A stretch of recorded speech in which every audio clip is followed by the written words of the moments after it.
we make garlic fried rice.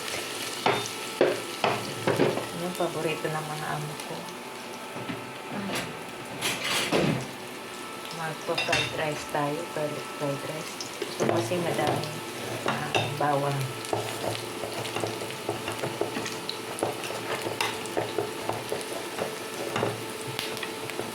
Ulahin po natin yun, mabangong.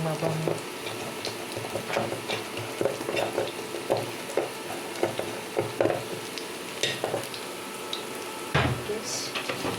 Pag passion mo kasi talaga magluto, yan, kinalabasan yan, masaya yung kumakain, nasasarapan.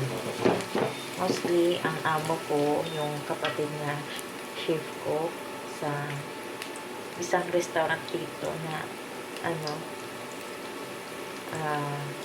5-star restaurant. Yun. Pag nagluluto ako, gustong-gusto nila yung luto ko. Tatawag pa siya, magko-confirm kung anong niluto ko. Sabi niya, tirahan ako, kahit late ako umuwi, kahit may asawa na siya, uuwi siya ng bahay, kakain lang.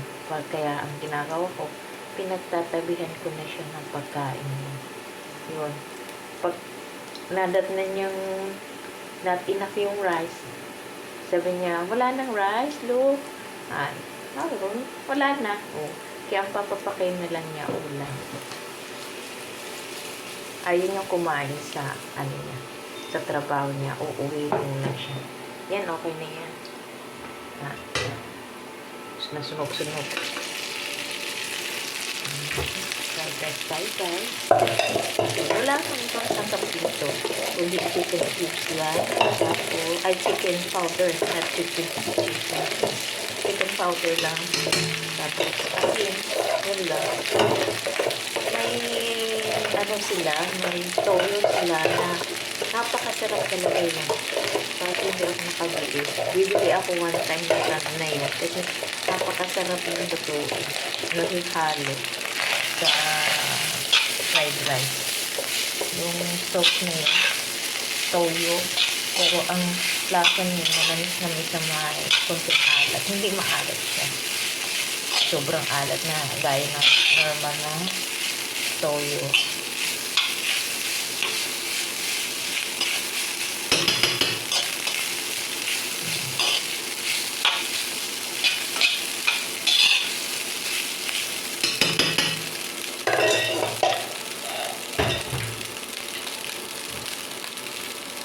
Mabango kasi ang fried rice pag maraming bawang.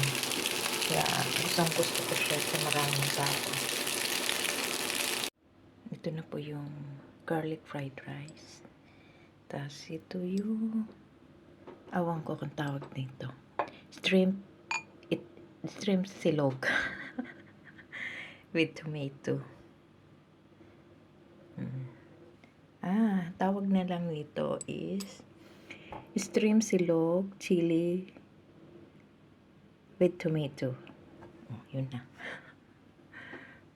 Sariling version ko naman. Kung anong nakita ko sa ref, yun ang lulutuin ko.